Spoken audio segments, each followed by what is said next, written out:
Okay, good afternoon. So I have to admit I was a little bit apprehensive about submitting this paper because it doesn't really have a explicit genetic aspect related to it, but what we're driving at is trying to understand many of these new tests that are being developed to do embryo selection.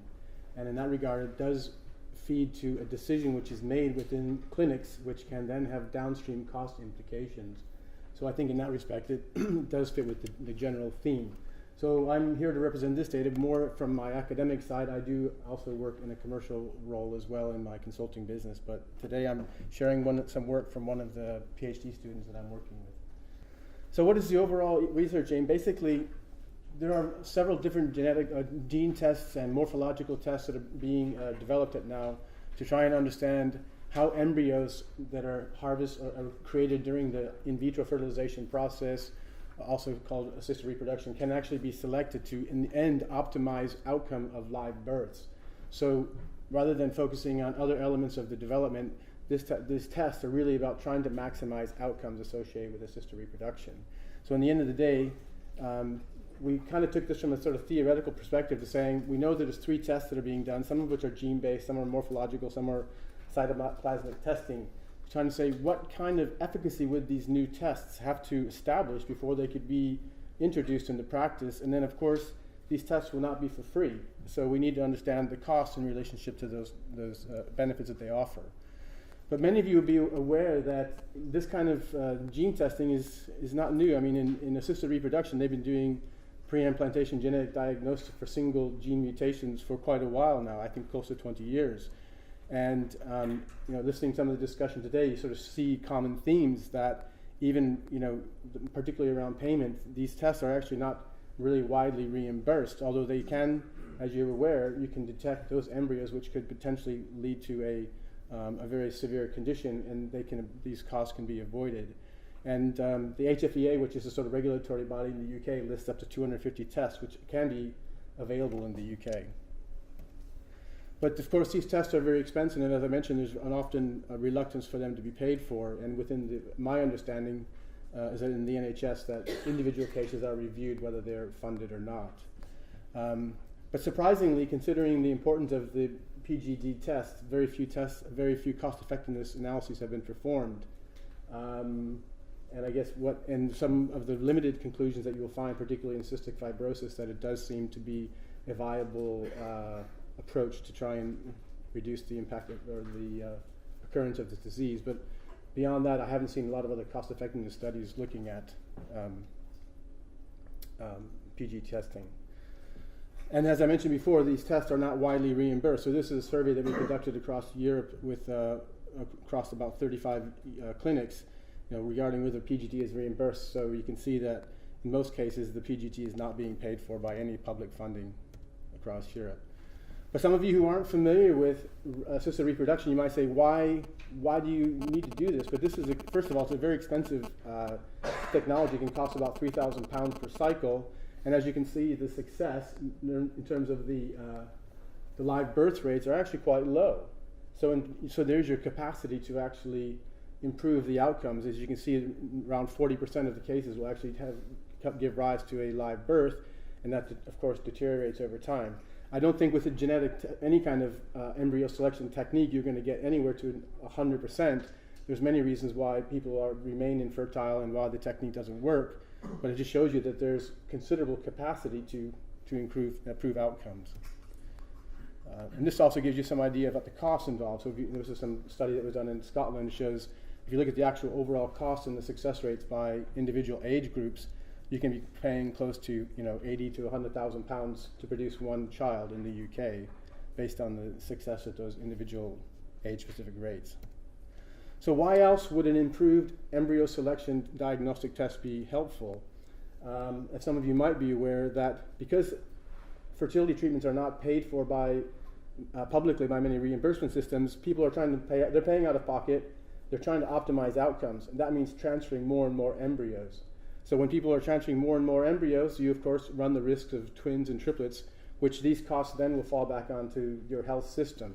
So we believe that if you have a diagnostic of some sort that allows embryologists and gynecologists to optimize the selection of embryos, you wouldn't need to transfer so any more embryos any longer. This is kind of where I think the things are going. And as you can see in the UK, it's about a twin delivery costs about £8,000 more than a sort of a singleton delivery.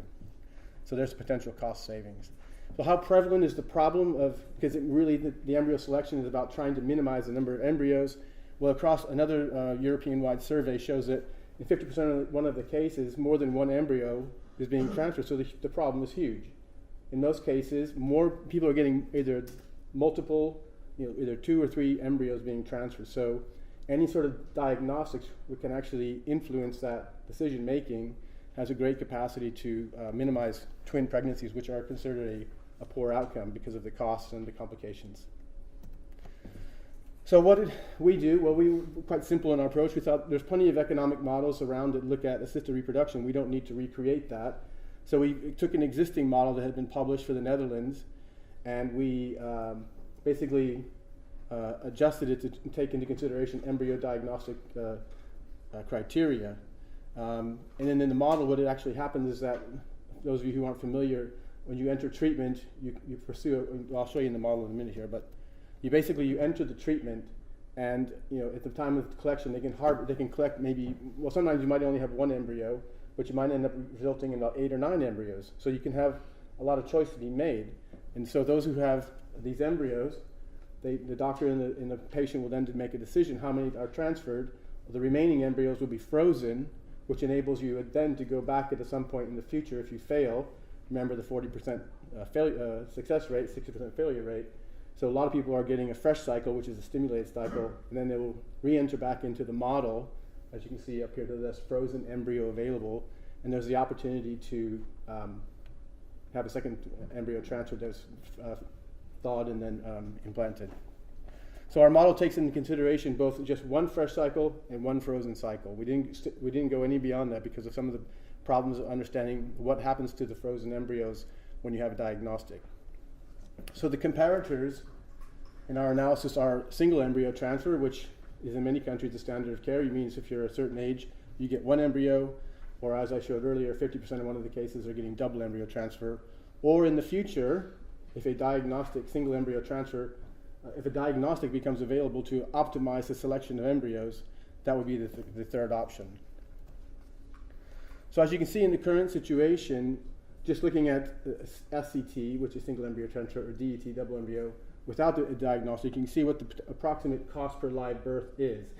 So you can see generally, and they don't use QALYs too commonly in assisted reproduction. Normally it's about the cost per baby that people are talking about. So you can see here on the right, if you pursue a single embryo transfer, because of the costs are lower and the efficacy are lower, but you have about 45,000 euros to produce 1 baby, taking into consideration the sort of failure rates. If you pursue the double embryo transfer, you have a 47% chance of success and 38,000 euros per baby. So you can see why it's attractive. People think it's cost effective. I'm going to have 2 embryos, but they don't take into consideration the downstream costs. But in our model, we do take into consideration these costs that occur for about 6 weeks after the delivery. So what happens when you introduce so the question is, we said, well, this new future diagnostic has to have a price. We set it at about 400 euros. And we said, well, at what point does it become, the cost per baby become more opportune to switch over to if you have the diagnostic? So you can see the blue line is the diagnostic set where we, across the x-axis, we vary the probability of better diagnostic and therefore better live birth rates versus the elective single embryo in the red, and the green is the double. So basically what you see between the green and the red is society's willingness to pay to avoid a twin pregnancy in a sense. And as you can see, the blue line is the sort of what is the cost per live birth for the different diagnoses. So you can see that it's actually might be in societies or in countries where there's single embryo transplantation is widely pursued, that it's probably easier for this new test to become available because you only have to improve absolute pregnancy rates by about 4 or 5% to make it a viable option at the price we simulated here.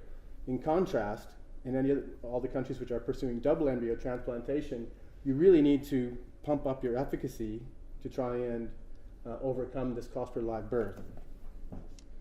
So if you fall somewhere in between, people might still think, well, even with the cost of this diagnostic, I'm still better off pursuing the double embryo transfer because it's might optimize my outcomes. So of course these considerations are not made solely based on efficacy. So we did some variation generating net benefits based on different willingness to pay thresholds. As you can see, when we set a threshold around 20,000 euros, the cost of the decision is whether you would decide between single embryo transfer or the diagnostic with the single embryo transfer. As you increase the willingness to pay, you can see that the decision, choice of decision options might be varied. But you can see what we ultimately wanted to drive at in our analysis is approximately what percentage of improvement would one need to see to justify a particular price at some point in the future. So roughly we would say that about a 1% improvement in absolute live birth rates, you could justify about a 75 euros per cost of that diagnostic test. So that's really it. So I guess the conclusions for us, we see that there's great capacity to try and influence allocation decisions in this area for the diagnostic of embryos, but of course, it also depends on what the active treatment approach is in that country. So in countries where double embryo transfer is more widely available than single embryo transfer, the barriers to prove cost effectiveness and effectiveness in general are going to be impaired. So I don't know whether a future test can improve the efficacy by 10 to 12%. Going from whatever, in our model, the sort of a woman can one time through the fresh cycle can get pregnant about 20% of the time and deliver. Whether you can boost that up to 30% absolute pregnancy rate and live birth rate will be a very big order for a diagnostic test. What are some of the other implications for us here? Well, I think it raises an issue is that if you have a range of 8 or 9 embryos and you've selected the best one, what does that say about everything that you've chose to put into the freezer? So in some sense, what you're actually freezing is something that might be inferior. And so how that influences decision making and how you would try to model out efficacy at some point in the future is a little bit difficult because you would assume that there's some diminished efficacy in the next cycle compared to other frozen samples that you might have because you've already chosen the best one. And whether people might say, it's like having leftovers. I already know I've transferred the best one. Would they re-enter and do another fresh cycle, which would be the worst possible scenario, because that means that then they're going through a gonadotrophin simulation again. So it's a lot to be worked out in terms of how it changes the behavior of the clinicians and the decisions that couples would take. Thank you.